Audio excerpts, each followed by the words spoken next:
Buenas, ¿qué tal? Estamos de vuelta. Saludos, moradores del refugio. Nos encontramos viajando de aldea en aldea, recorriendo senderos, bosques, montañas y todo tipo de topografía, con el fin de recorrer el mapa en busca de nuevas aventuras. Hoy arribaremos a la cascada de Magal, escondida en el bosque de Mirin. Eso sí, siempre acompañados de Alma. Un saludo, aventureros. Daniel.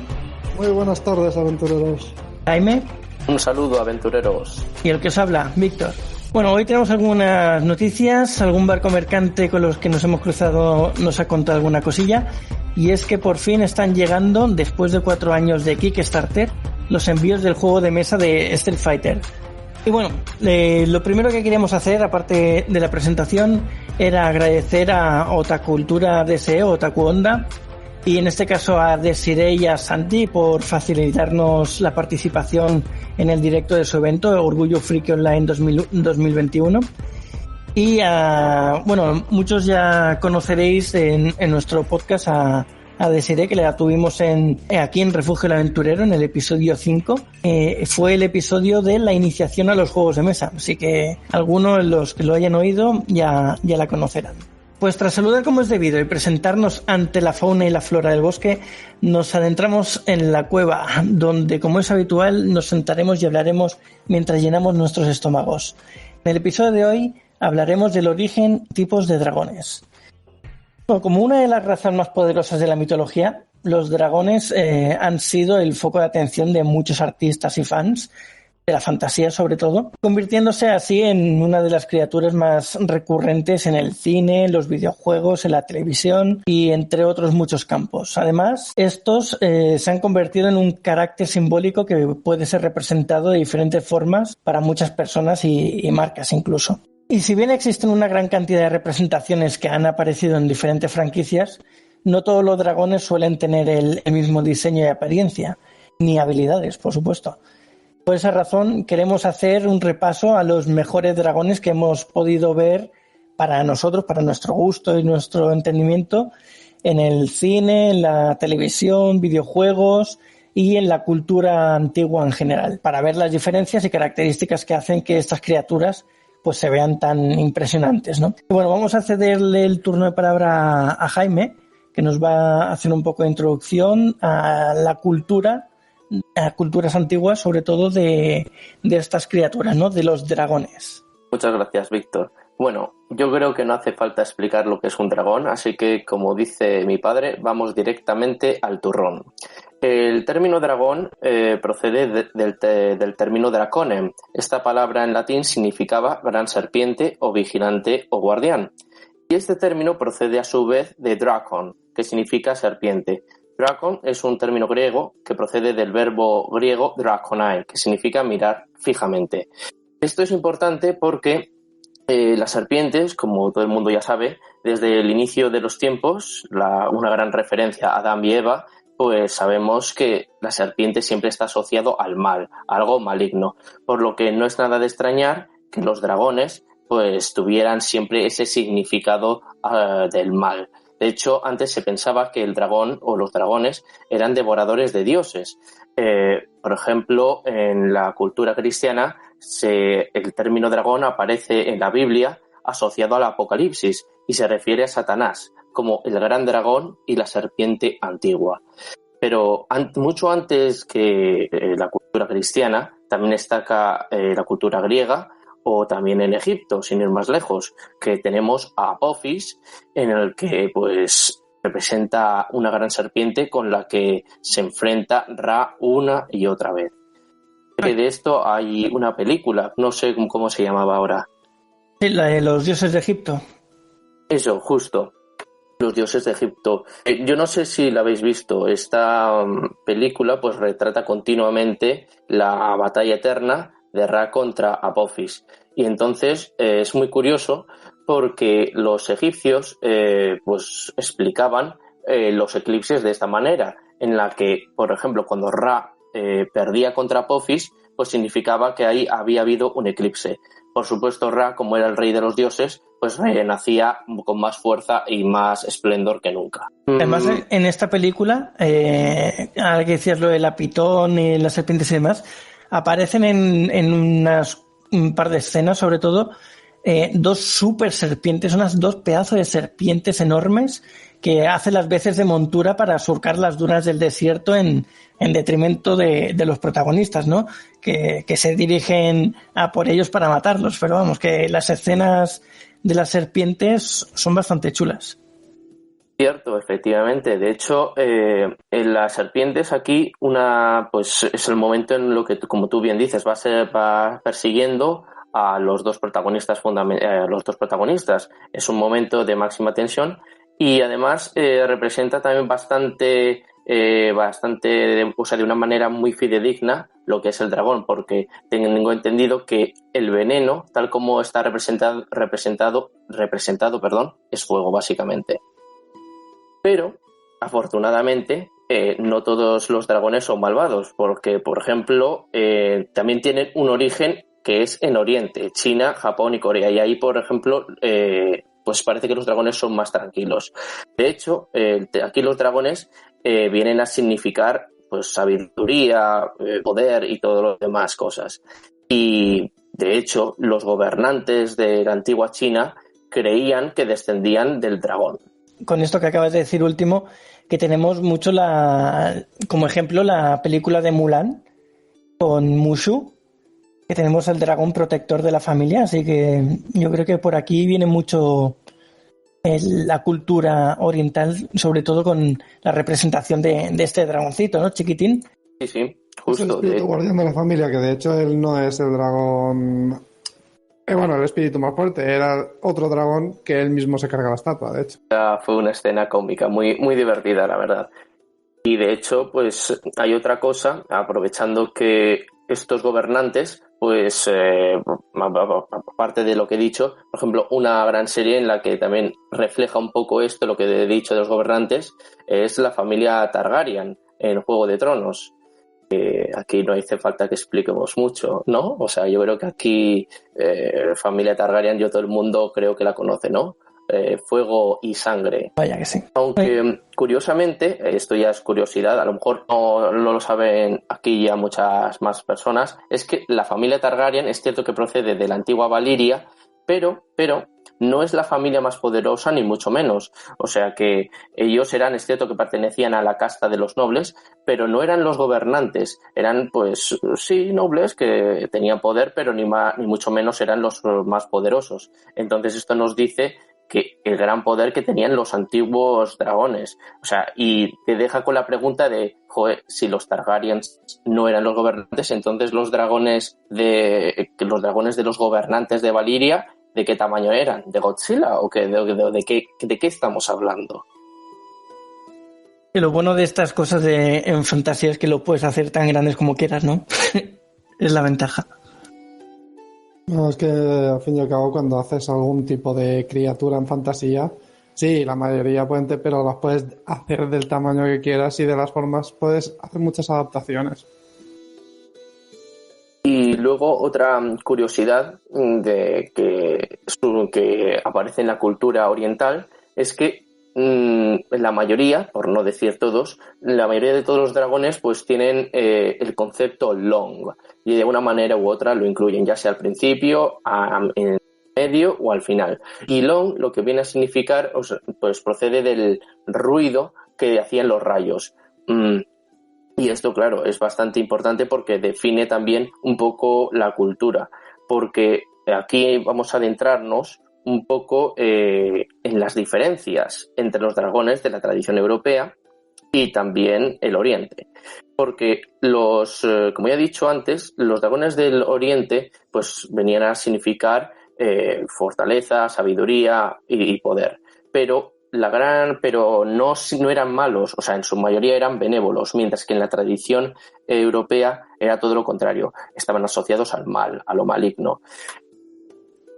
Otra gran diferencia es que los de la tradición europea son dragones de fuego, cosa que no deben de sorprendernos, porque si son criaturas que proceden del infierno, pues ya sabemos que el infierno siempre está asociado a Satanás y a todo lo que esté en lo que haya en cualquier otra cosa que tenga llamas. Y aquí en todo lo que sea oriental, pues son dragones de agua. Por lo tanto, son criaturas completamente distintas. No se sabe muy bien en qué momento pues surgieron, pero está clarísimo que esto nos demuestra que tuvieron orígenes completamente distintos. También otra gran diferencia es el tema de la morfología. Y, o sea, el cuerpo normalmente de la tradición europea, es cierto, se asemejaba más al de la serpiente, mientras que en la cultura oriental, pues bueno, es cierto que tenían el cuerpo alargado, pero ni mucho menos se parecía, o sea, ni de lejos se parecía al de la tradición europea, por dos motivos. Primero, porque los animales de los dragones del Oriente no necesitaban alas para volar, mientras que los de la tradición europea sí. Y esas alas en la tradición europea pues eran pues alas de murciélago o alas de aves de rapiña. Y en el Oriente vemos que el cuerpo, aparte de ser alargado, pues tiene diferentes características, pues patas de tigre, las orejas de vaca, también escamas de carpa, en fin, todo tipo de cosas que no tenían nada que ver con el dragón que conocemos de Europa. Si veis que en algún dato me equivoco, corregidme, o si tenéis algo que decir, decidme, Jaime, aquí se te ha olvidado algo. No, básicamente eso, ¿no? Podemos ver tanto en Mulan como he mencionado antes que el dragón, pues es eso, ¿no? Es una criatura alargada, tipo serpiente, con la cabeza de dragón y con las patitas suyas. Después tenemos, por ejemplo, otro muy conocido que es Fuyur de la historia interminable, que es lo mismo, es una criatura alargada, en este caso la cabeza es de perro, pero básicamente vienen a ser muy parecidos, ¿no? La formología, la morfología. Y después tenemos el tan conocido, el Shenron de bola de dragón, que es largo, no, es interminable. Entonces tenemos aquí una serie de ejemplos que vienen a decir pues lo que tú estabas contando ahora, ¿no? Que en esta cultura pues los dragones son de esta manera sobre todo. Sí, ya que habláis de la mitología china, que estáis centrando mucho en esto, deciros que el dragón chino está compuesto de 9 animales diferentes. Por eso tiene esta forma tan curiosa y tan característica. Y lo que ha dicho Jaime es muy cierto. Son dragones benévolos creados por los dioses para proteger la vida en la tierra. Entonces sabéis que el chino que nace, el chino o la persona en general, pero se centra más en China, en el año del dragón se dice que tendrá una vida afortunada porque son seres tan poderosos que bendicen a todo aquel que nace en su año, el año del dragón. No son muchos chinos, ¿eh? Sí. Sí. También luego, se representa una cosita, también es que se representa el yin y el yang junto con el tigre. Por eso recordáis la película de Tigre y Dragón, pues juntos hacen el simbolismo del yin y el yang que todos conocemos. Pues muy interesante. Y luego, para no enrollarnos un poco más, terminamos la morfología un poco cómo ha ido evolucionando, ¿no? O sea, obviamente los dragones a lo largo del tiempo han ido cambiando, ya sea que han añadido o incorporado o incluso quitando cosas, pues con el paso del tiempo. ¿Y cómo ha sido esto posible? Pues a través de las diferentes descubrimientos que se han hecho. Por ejemplo, la aparición de los dinosaurios extintos es algo que sin duda nos ha influido. O sea, ya sea por especies que se han extinguido o especies de hoy en día, como los propios cocodrilos o las lagartijas o salamandras, claramente han hecho que la morfología del dragón haya ido cambiando a lo largo de los años. Por ejemplo, el hecho de que tenga ese cuerpo tan musculoso, pues procede sin lugar a dudas del tiranosaurio Rex. O también el hecho de que a lo mejor tengan ese hocico tan alargado, quizás se proceda del cocodrilo o del caimán. Todo ese tipo de cosas han ido influyendo de alguna manera u otra. Y luego, por supuesto, el hecho de que pues la cultura occidental y la cultura oriental se han ido influyendo de manera mutua. O sea, es un ciclo sin fin. Básicamente, como decía Mufasa, el ciclo de la vida o el ciclo sin fin. Entonces, resulta bastante.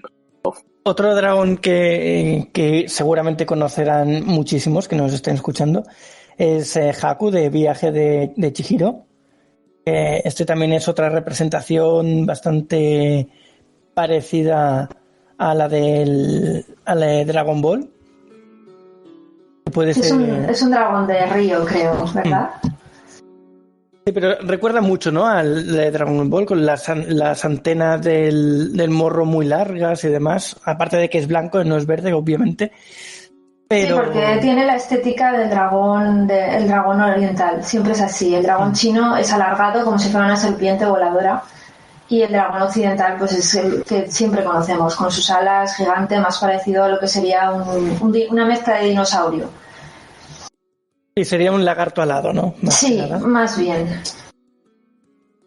Yo esa película recuerdo que la vi hace bastante tiempo, pero ahora que lo dices es cierto que se parece bastante al dragón que tú has dicho, a Shenlong. No me acuerdo muy bien porque efectivamente procede de 9 animales, como tú bien has dicho, Alma, pero no creo que eran patas de tigre, orejas de vaca, como ya he dicho antes, los cuernos de ciervo, las escamas de carpa, creo que eso también lo dije, cuerpo de serpiente un poco, también ahí eso era lo que tenía quizás un poco en común con la tradición europea, el estómago de ostra,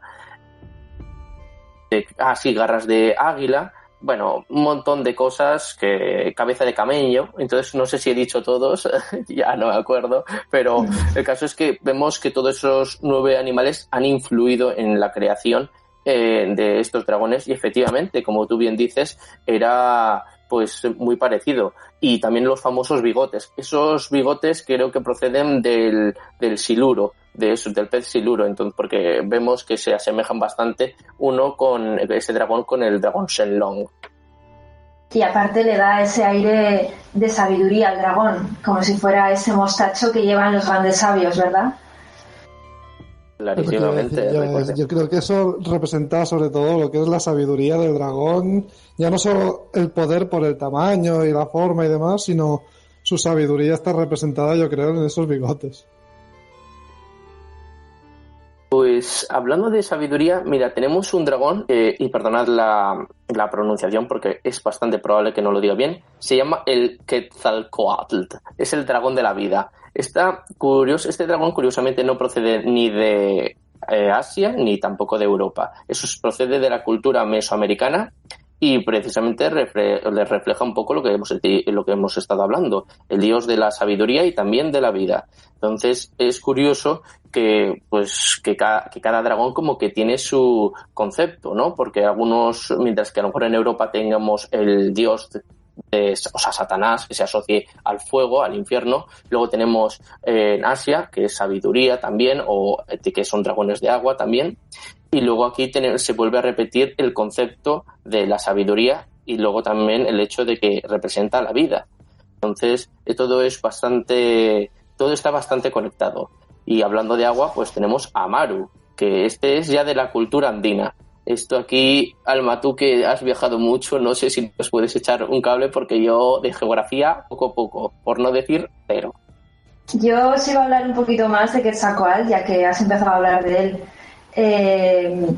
Aparte de la vida y la sabiduría que lo has dicho, también hay que tener en cuenta que es también el dios de la fertilidad y de la humanidad, es decir, representa a la humanidad y a la fertilidad en sí misma. Representa la dualidad también de la vida, sería un poquito como el yin y el yang. Entonces encontramos que en Mesoamérica tienen un sentido para su dragón muy parecido al de China, y son culturas completamente diferentes y separadas por un mundo entero. Entonces es curioso esto. El dragón que me acabas de decir no lo conozco, la verdad, no te sé decir nada sobre él. Bien, por fin una cosa que no sabe Alma, que sí que sé yo. Hay muchas cosas que no sé. En fin, no. Sí, pues a ver si sabes qué dragón es este. El anfíptero. A ver. Pues tampoco. No. Quería comentar que eso que ha dicho Alma de que es curioso que se parezcan las dos culturas en ese aspecto. Bueno, tenemos las intrigas y las que nos llevan tanto de cabeza, sobre todo a los investigadores y a los arqueólogos y demás, como puede ser las pirámides, que hay pirámides en todas las culturas del mundo, incluidas en Centroamérica sobre todo, con la cultura maya y demás. Y después en China también encontramos algunas pirámides y sobre todo las de Egipto, ¿no? Entonces hay muchos misterios que desconocemos y entre ellos pues está esto, ¿no? Los dragones en la cultura. Sí, además, ahora que dices eso, tenemos que pensar, estamos hablando de cultura china, de cultura griega, egipcia, pero es que la temática de dragones se retrotrae todavía más en la historia hasta la misma Mesopotamia, que sabéis que es la cuna de la civilización humana como tal, y ya en esta civilización encontramos que los dragones son figuras benévolas, son figuras protectoras. O sea, no comienza el dragón como una figura terrible, como luego lo veremos que se ha ido convirtiendo a lo largo del tiempo en la literatura, sino que comienza como un protector, muy acorde con el tema de Mesoamérica y el tema oriental. Y hablando de esto, que antes comentabais, de Mushu, que es el dragón de Mulan, ¿verdad?, que todos conocemos, encontramos en la cultura mesopotámica al dragón Mushushu. Curioso, yo creo que han tenido que coger un poco la idea de este nombre, ¿no? ¿Qué os parece a vosotros? Tiene pinta, tiene toda la pinta. Yo creo que está claro, ¿no? Que ahí ha habido un poquito de plagio, en el nombre. Pues para que veáis que viene de Mesopotamia. No quería decirlo, pero efectivamente suena a plagio. ¿Qué queréis que os diga? Han dicho, mira, Mushushu. Pues bueno, le quitamos un par de vocales y ya tenemos Mushu. Bueno, ya plagio con más de 10.000 años de historia no creo que se da. Bueno, es cierto. Luego también en Mesopotamia tenemos a la dragona Tiamat, que todos conoceréis, imagino, ¿no? Que lucha contra Marduk. Son dos figuras legendarias muy conocidas. Pues Tiamat es también un dragón. Yo debo decir que no. Yo había oído hablar de Marduk, pero del otro no tengo ni idea. Ahí ya me has pillado, ¿eh? Me has pillado. ¿Cómo te has vengado, Alma? A mí lo de Tiamat me suena muchísimo. ¿Está en algún juego, alguna peli, sí, alguna serie? A ver, un ítem en el LoL que se llama la Tiamat. O sea, es que ya... También, es verdad. Y os sonará de Final Fantasy. También. Hombre. ¿En cuál? En todos. O sea, Tiamat sale en prácticamente todos los Final Fantasy. Pero es un objeto también, no es un dragón. Pues no me acuerdo si es una invocación. Dani, ¿tú qué me dices? Yo diría que no es una invocación. Yo creo que son ítems. Puede ser. Lo buscaré. Ahora mismo no. Pero vamos, en el Final Fantasy sale seguro. Es que me suena más como eso, como un objeto, no como una criatura.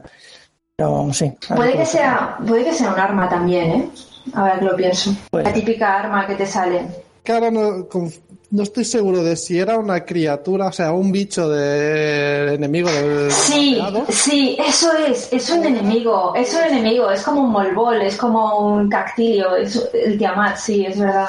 Que me suena que es un bicho, pero ahora dudaba si también habían los brazaletes o algún objeto de estos que te podías equipar, que le ponían el nombre, pero me suena más que era algún enemigo.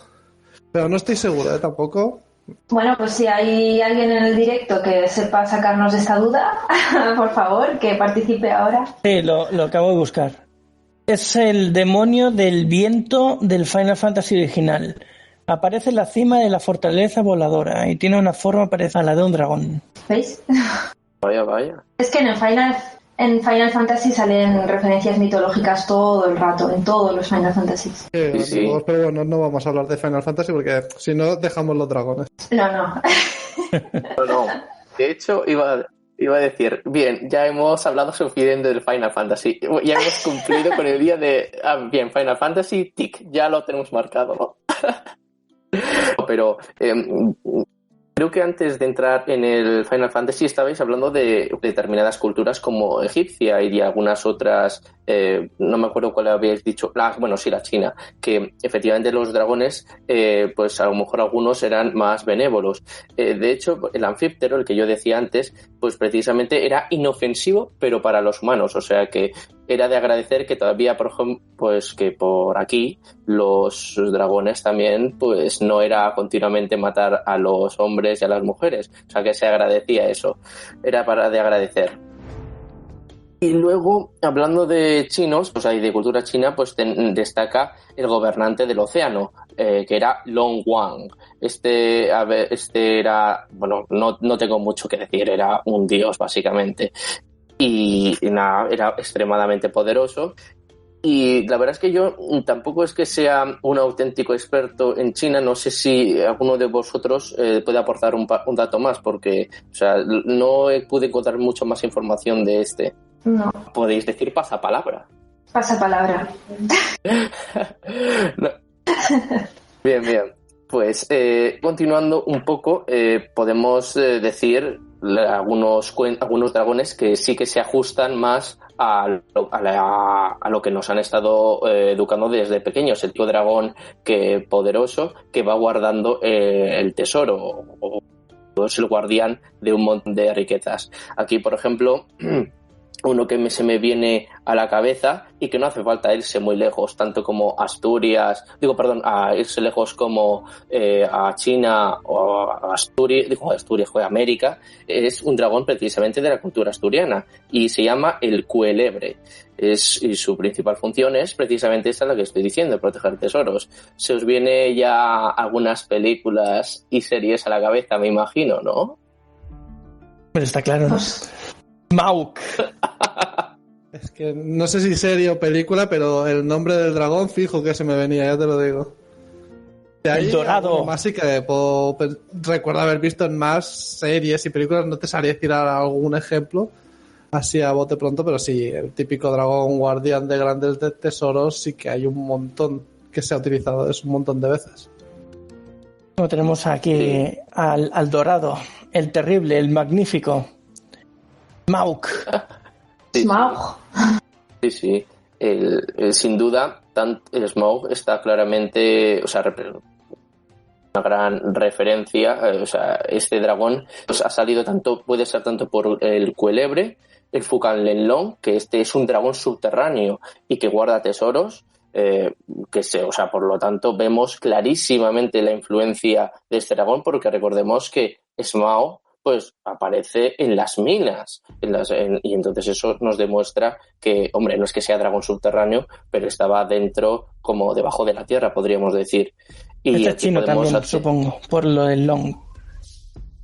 ¿Cuál? El long. Sí. Este último que ha dicho, el Fukalenlong. Sí. Sobre Smaug, decir que Tolkien utilizó una figura de los dragones también muy terrible. Para él, la figura del dragón es una figura oscura, representa el mal y sirve al poder de Melkor, Morgoth y demás. Es curioso porque Tolkien se basa mucho en la mitología celta, y en la mitología celta los dragones son seres protectores de la tierra, o sea, no son tampoco estos seres terribles. Puede ser que tomara también influencias de la cultura vikinga, que también tiene muchos ejemplos de dragones, y en la cultura vikinga sí que son seres muy poderosos y son rivales para los grandes héroes de las sagas. Entonces quizás toma un poco más de la vikinga que de la celta, porque ya sabemos que se embebió mucho de estas dos tradiciones. Por ejemplo, de Fafnir. Estás diciendo la cultura vikinga, pues bueno, la cultura nórdica, tenemos a Fafnir, que también hace exactamente lo mismo. El dragón que custodia el tesoro de los Nibelungos.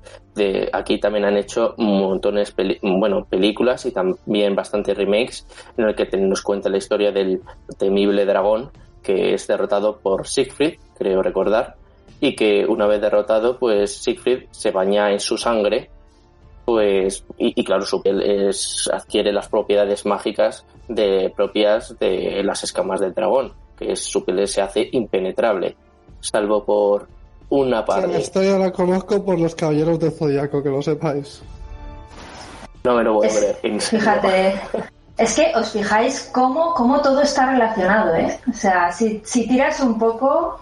El guerrero de Siegfried era casi invencible, excepto por un punto, porque cuando se baña en la sangre le cae una hoja en ese punto y ese es su único punto débil en el que le pueden golpear, porque ahí no es invencible. Y de aquí viene lo de Aquiles. Sí, efectivamente. Me la sé yo por los Caballeros del Zodiaco. La película, o sea, esto que decías de los Nibelungos, tiene una película que se llama Los Anillos de los Nibelungos o algo así. Y bueno, en este caso es un herrero el que derrota al dragón y gana su tesoro. Ahora ya esta película, no sé si habrán hecho algún remake, no lo sé, pero vamos, que es muy antiguo. Actualmente ya es un poquito difícil de ver, más que nada por los efectos que no tiene. Y nada, es una joya dentro del mundo de la fantasía, pero vamos. Y si seguimos por cultura nórdica, tenemos a Nidhogg. Este dragón, pues bueno, también roía la raíz del árbol del Yggdrasil. Entonces, como podéis imaginar, era un grave peligro porque ponía en peligro a todos. El Yggdrasil creo que era como el árbol que conectaba los diferentes mundos. Entonces suponía un grave problema este dragón. Más enemigo que amigo. No solo él, había más dragones que roían el árbol de la vida. Por eso eran enemigos realmente. Y por eso los héroes tenían que ir a luchar contra ellos haciendo las grandes sagas vikingas. Venía Thor con su martillo y tenía un poco de orden. Sí, si a alguien le interesan los nombres de estos dragones famosos que roían el árbol de la vida, podemos nombrar a Gravak, a Graftoldum, no sé si lo he leído bien o no, porque esto lo acabo de buscar, porque me parece muy interesante, a Goin y a Moin. Pues eso, junto con el que has dicho, se dedicaban a absorber la salvia del gran árbol que representa todo el universo, los distintos mundos. Por los nombres que has dicho, a mí me recuerdan mucho a una de las dinastías del Señor de los Anillos de los Enanos, hijos de Thorin, escudo de roble. Sí, a Gloin, es verdad. En lugar de Goin es Gloin.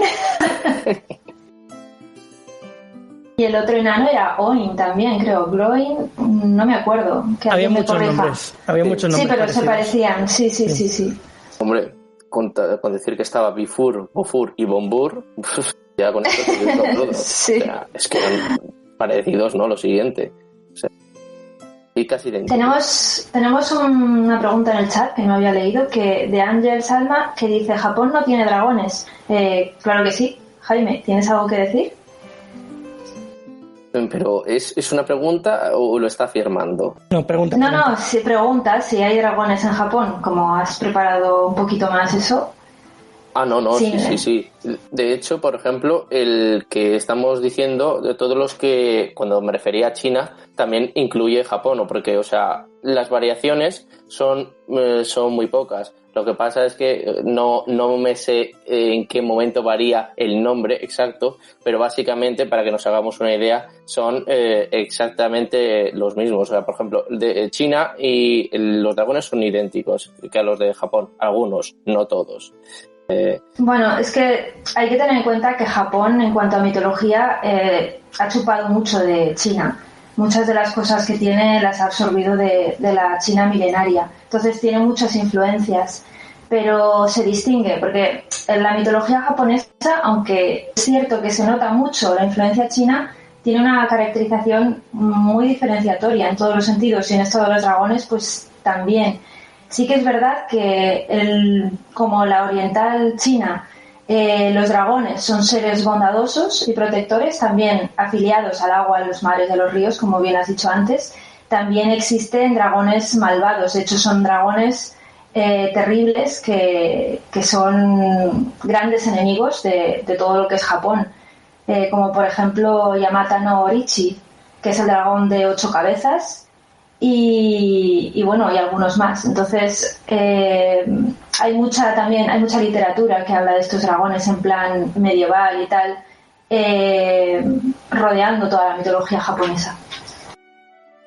Está el más importante, que es el Long, que esto lo habías dicho tú antes, Víctor, pero aquí yo lo vuelvo a sacar, y este dragón controla la lluvia y el viento. Esto, vamos, lo que he dicho hace un instante, cultura japonesa y cultura china, o sea que básicamente son primos hermanos. Y aquí, pues bueno, podemos tirarnos todo el tiempo que queda hablando de este dragón, porque está clarísimamente que donde hemos oído hablar de este dragón, es en Dragon Ball, ¿no? O sea, el famoso dios que concede deseos, cualquiera. No sé, tenía un par de limitaciones, creo recordar, pero que si reunías las 7 bolas te concedía cualquier deseo. No, y luego estaba Porunga, ese era imbatible. No, a falta de 1 concedía 3. No lo sabíais, ¿eh? El dragón namekiano. Efectivamente. Ibas a decir algo, Víctor, perdona, te he cortado. Sí, no, saber si habías terminado con la lista de dragones, más que nada porque me gustaría hacer una diferenciación entre dragones europeos y dragones orientales. No sé cómo lo tienes.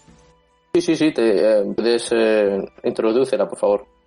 No, más que nada que eso, ¿no? Como hemos estado hablando hasta ahora, pues los dragones orientales son más tipo serpiente y los dragones europeos son más tipo, pues como un lagarto, pero alados, ¿no?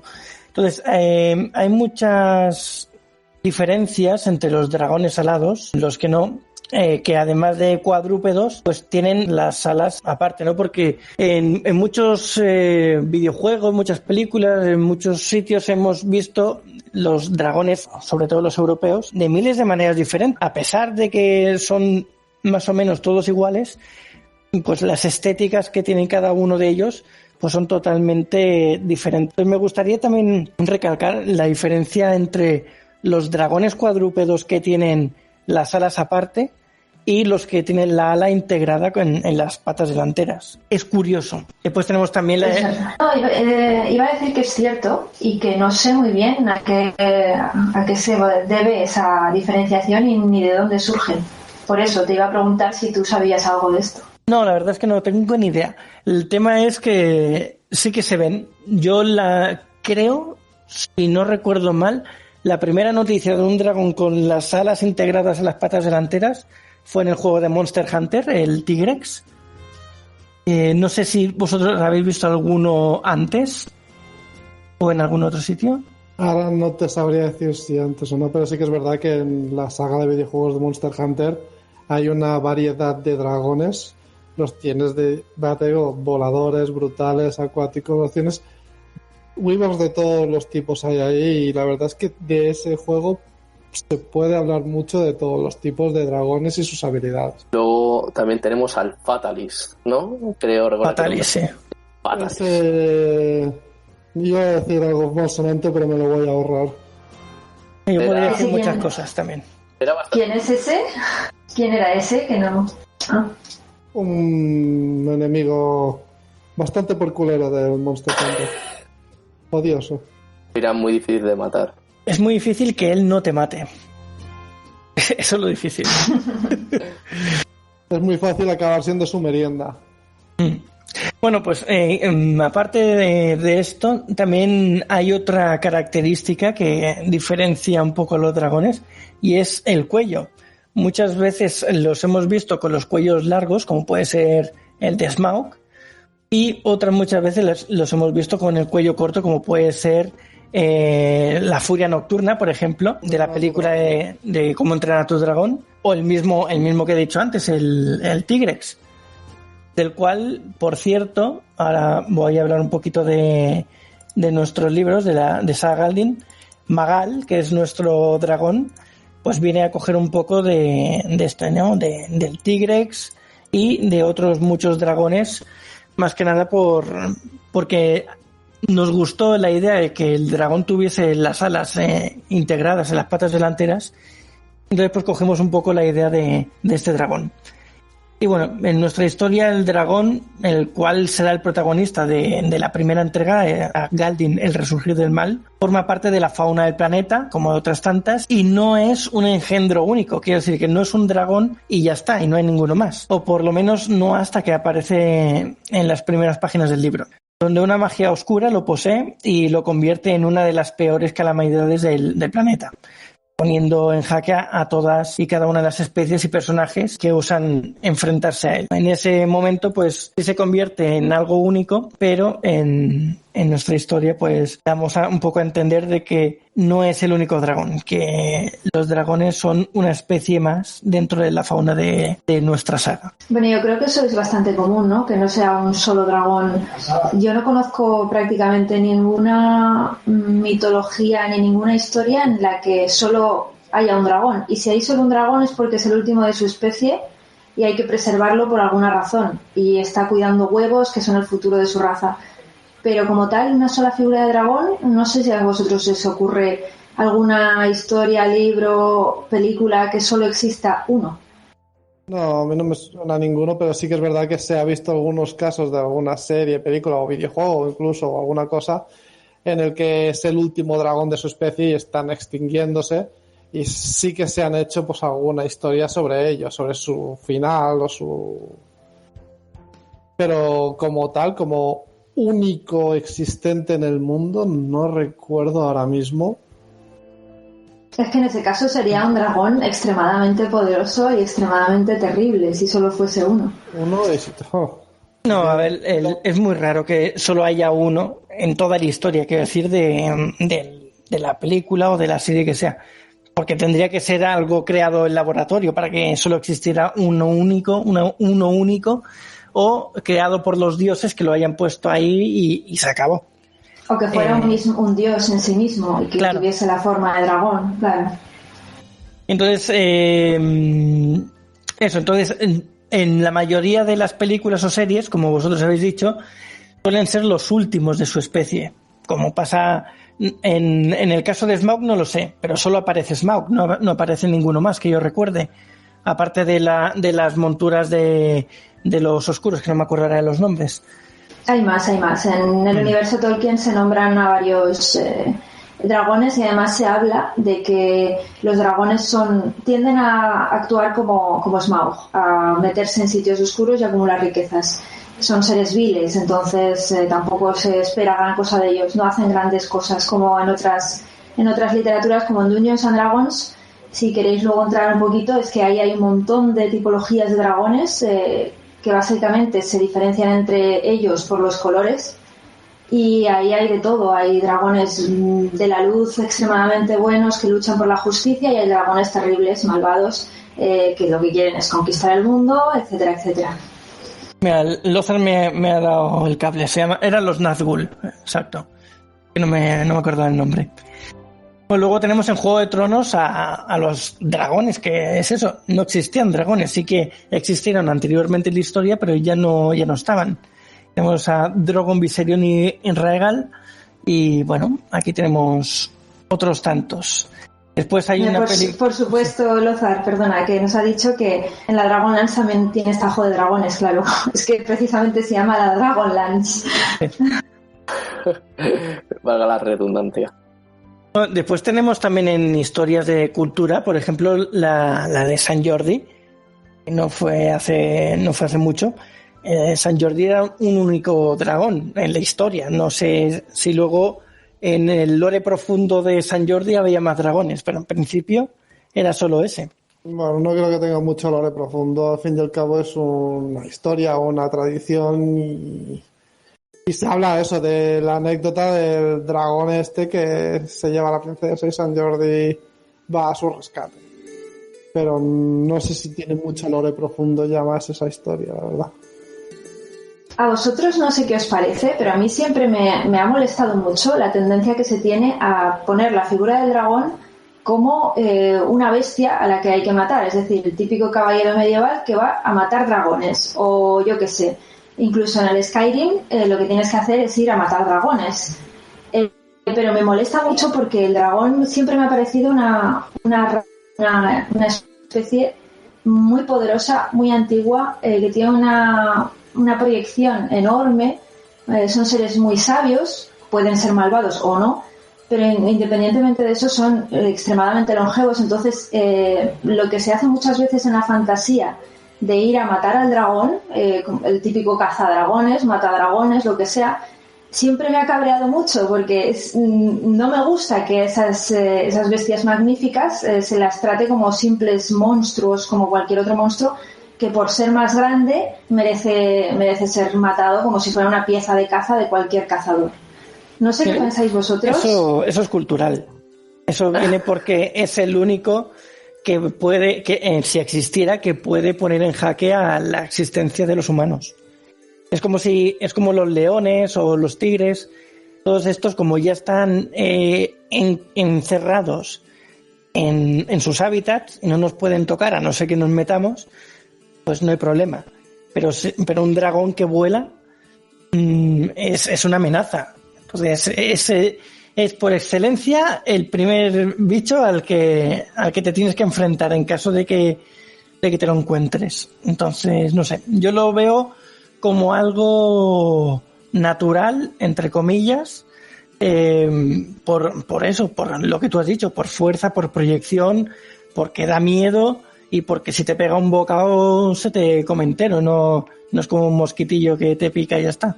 Entonces, es el enemigo natural del hombre en principio. Pero fijaos que los dragones tienen su propio lenguaje, es decir, no son bestias sin más, ellos hablan y tienen su propia lengua en casi todas las culturas, tienen su propia lengua ancestral y luego conocen el idioma común de los humanos generalmente. Y además, en muchas mitologías y en mucha literatura, en muchas obras, los dragones tienen la capacidad de transformarse en humanos y parecer humanos y hacer vida como humanos. En la Dragonlance, de hecho, hay ejemplos de esto, de dragones que se transforman en humanos y viven como humanos. Y no solo eso, tienen grandes poderes mágicos, son magos muy poderosos de manera natural, serían como hechiceros poderosos.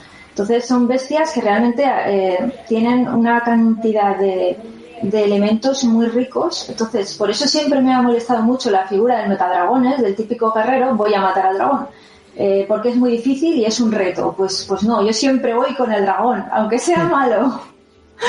Vamos. Si es malo, tampoco hay que ser así, ¿no? Pero siendo un dragón que simplemente lo van a cazar por demostrar valía y ese dragón lo único que hace es existir y por el mero hecho de existir ya se le tiene que cazar, pues sí. La verdad es que no es necesario. Luego tenemos a Eragon y Company, que son listos, tienen su sabiduría y bueno, al final son los hombres quienes los enfrentan entre ellos, pero aquí también tenemos otros dragones que son buenos en principio y tienen su historia propia. Esa es otra tipología de dragón que se hace mucho en literatura fantástica, que es el dragón que sirve al humano. Es decir, es un dragón bueno, pero que básicamente es una montura, un ayudante del protagonista de turno. Esto lo vemos en Entrenando al Dragón, no me acuerdo cómo se titulaba la película. ¿Cómo entrenar a tu dragón? Eso, Cómo entrenar a tu dragón, pero lo vemos en muchas otras.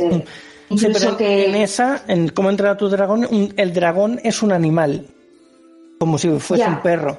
En el caso de Eragon, tienen conocimientos, tienen sabiduría, se puede comparar a una persona mentalmente, quiero decir. Sí, por eso. Por eso que muchas veces esta es otra manera de tratar a los dragones, que es pues eso, que es el complemento del guerrero de turno o del mago de turno para lucirse, ¿sabes? Es otra manera de usar a los dragones que a mí tampoco me gusta. A ver, es perfectamente legítima, pero como he dicho, yo siempre tengo en mente la figura del dragón, pues eso, un ser muy sagrado, que habría que tratarlo con veneración y si es malvado, pues bueno, habrá que tomar medidas, obvio, pero es el ritmo de cómo se hacen las historias, ¿sabes? Cuando empiezan ya con que el dragón es la montura o el dragón es el enemigo al que hay que matar porque tiene un tesoro o porque da muchos PX, etcétera, ahí ya deja de gustarme. PX, qué bueno. Vamos, que sí. Nunca no te convenció mucho por lo que veo. No.